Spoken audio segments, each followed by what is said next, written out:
All right, our first question is from EM Hot in Pink 9.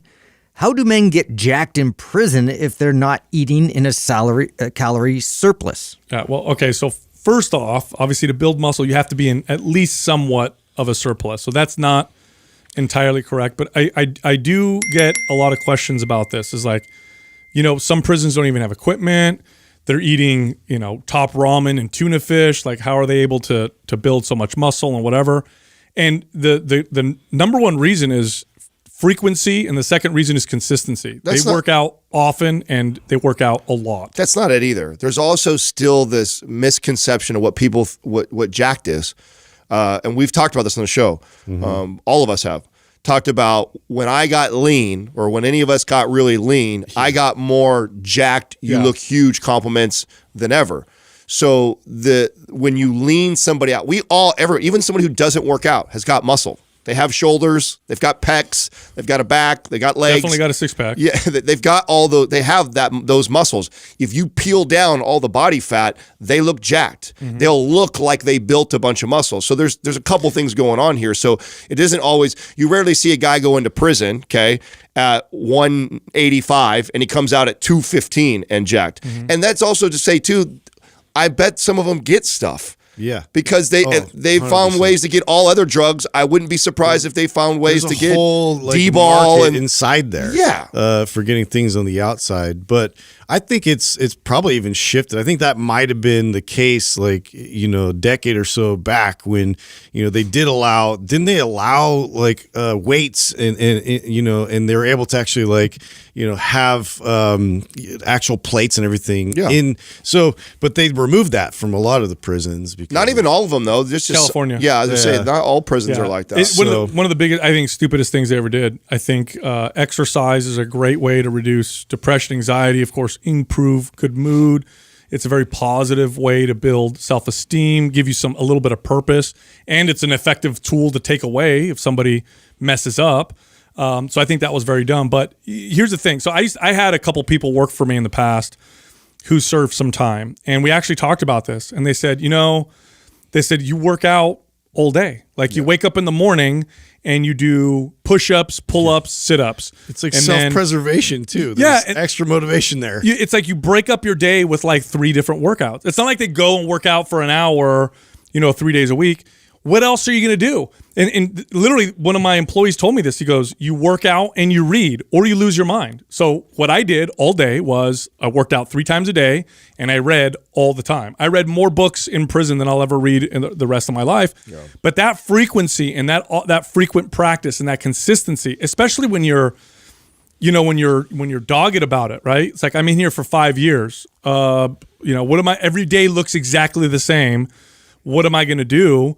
A lot of these guys, this is how they maintain sanity. And if you practice exercises 3 times a day, every single day, consistently, and you don't overdo it, and you're super consistent about it, you will build strength and muscle. You just will. And there's also the potential. I mean, we're speculating on what everybody does in prison, and the reality is there's probably lots of different examples. There's probably an example of somebody who smuggles extra calories in there, and so that's why he gets bigger. There's maybe somebody who actually never worked out till they went to prison, and now they have those newbie gains where anything they do, they're going to start to build a little bit of muscle regardless of their calorie intake.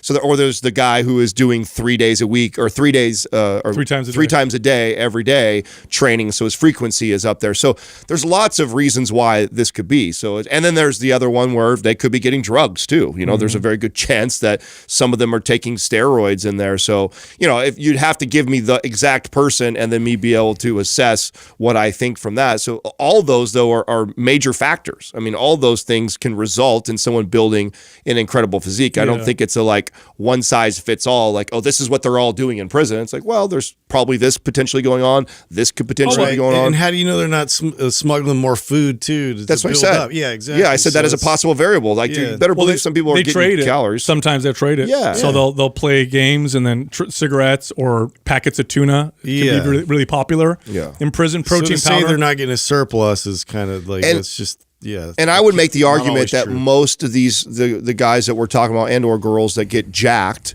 the definition of jacked is showing more muscle definition, you know? And so a lot of them probably just lean out, and a lot of them probably lean out because they're eating low calorie, only 3 meals a day, and moving and exercising all day long. One of the guys that one of my employees, they would be locked down for a majority of the day. So a majority of the day, you were stuck in your cell, and then they would let each person out for like an hour or two a day.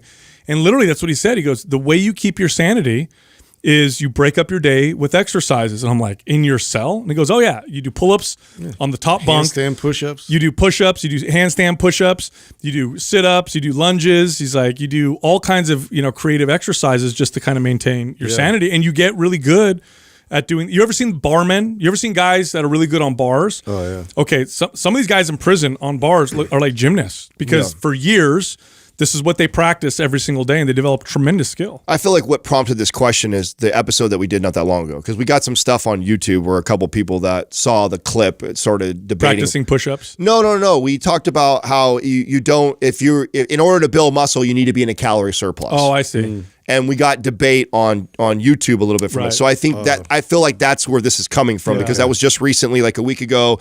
That's been like one of the most recent contested things that we've said. And of course, everybody takes one piece of that and they try and run with it. It's like there's always exceptions to the rule. The exception to the rule is somebody who hasn't lifted weights ever or hasn't in a very long time. And even in a calorie deficit, that person could potentially build some muscle. Also, I do want to make this point, like never underestimate the ingenuity of people when they have nothing else to do. I mean, you have in prison, you have a bit of a self-selection bias. Supposedly not the smartest, brightest people, right, go to prison.